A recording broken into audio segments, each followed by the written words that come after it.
นี่เหตุการณ์ไฟไหม้อยู่แถวอย่างสามแยกอะ น้ำอย่างน่าใส่บ่อย่าง สามแยกที่ไปท่าเรือวะ นี่แหละ ไฟไหม้เดี๋ยวเด้อ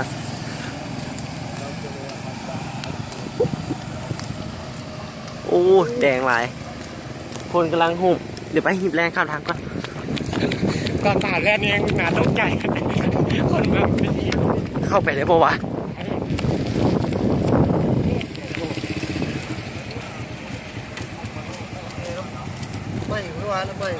ไม่เอี่ยงล่ะห้องงานวะ ห้องงานยังไงห้องงานใหม่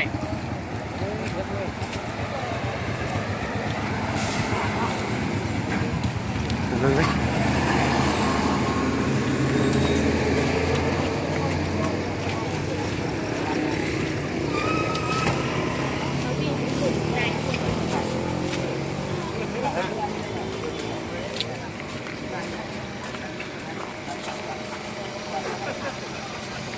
โอ้ไม่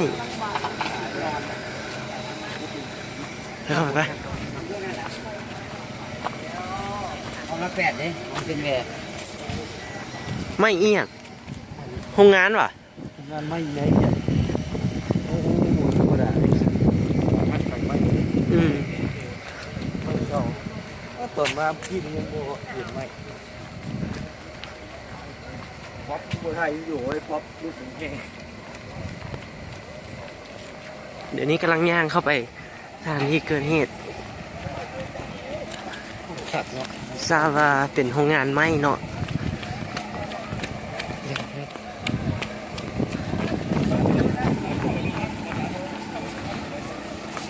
เดี๋ยวนี้กำลังขนเครื่องออกมา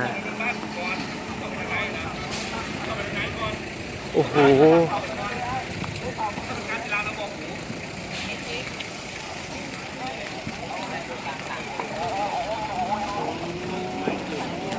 โอ้โห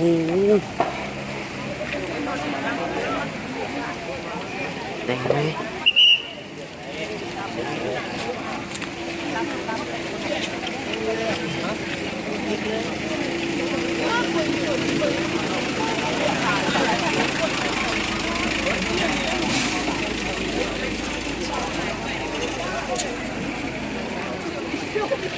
ปล่อยไม้เด้อปล่อยไม้เด้อรถปล่อยเด้อรถปล่อยเด้อ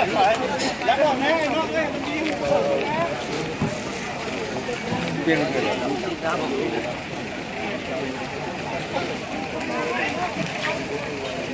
โอ้อยู่นี่กันยังบอกกันทอนเว้ย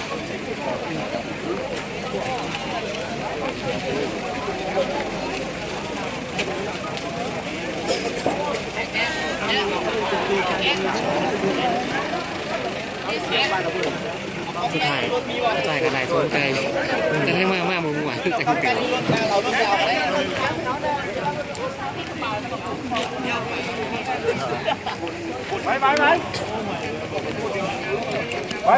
รถน้ำก็ไอ้รถทุกคนซอยเขาแน่ไว้ซอยเขาแน่อันนี้แค่คำว่าแก่นี่นะซอยแน่ไม่ถึงเรื่องไม่ได้เกิดอย่างนั้น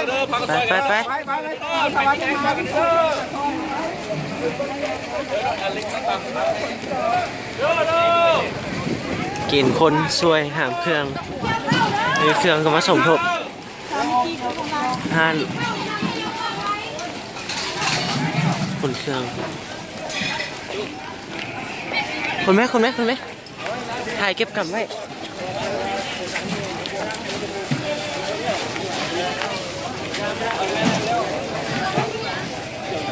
เดี๋ยวนี้เหตุการณ์เนาะ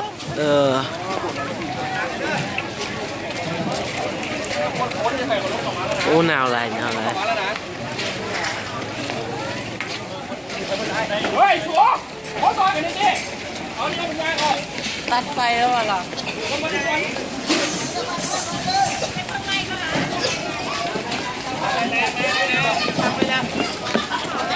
นี่กำลังสับสนวุ่นวายไหลเนาะมีคนจำนวนหนึ่งพากันช่วยขนเครื่องออกมาจากห้างเห็นความเป็นน้ำใจของคนลาวเนาะเดสั่งกล้องขอผู้ช่วยเพราะว่ามาเก็บภาพโอเค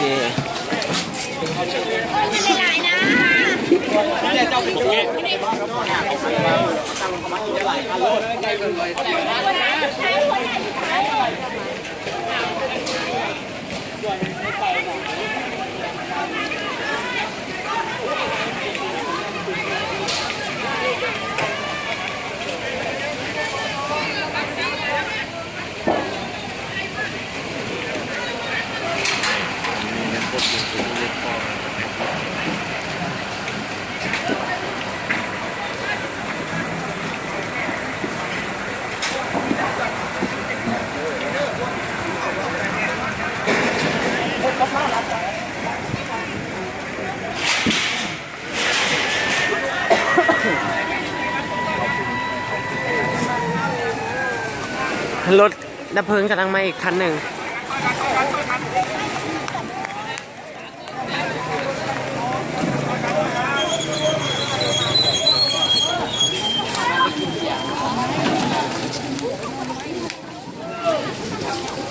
อากาศหนาวเลย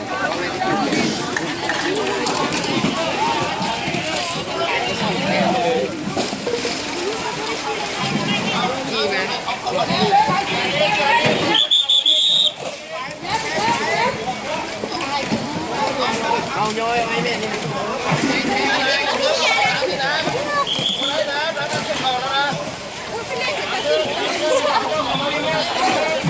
โอเคเดี๋ยวไปเก็บภาพ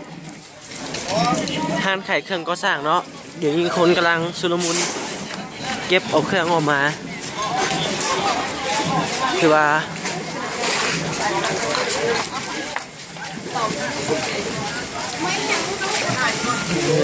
เห็น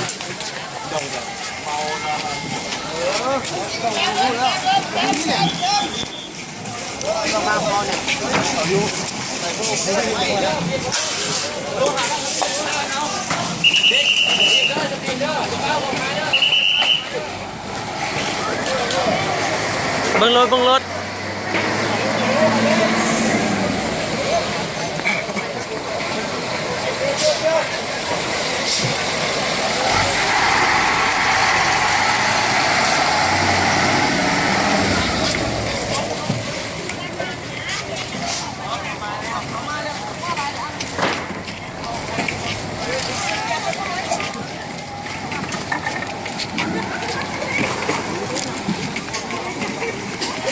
ที่ตาขอไหน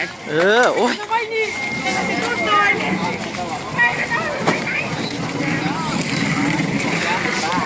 เวลาที่มาแต่งงานแค่เอาบ้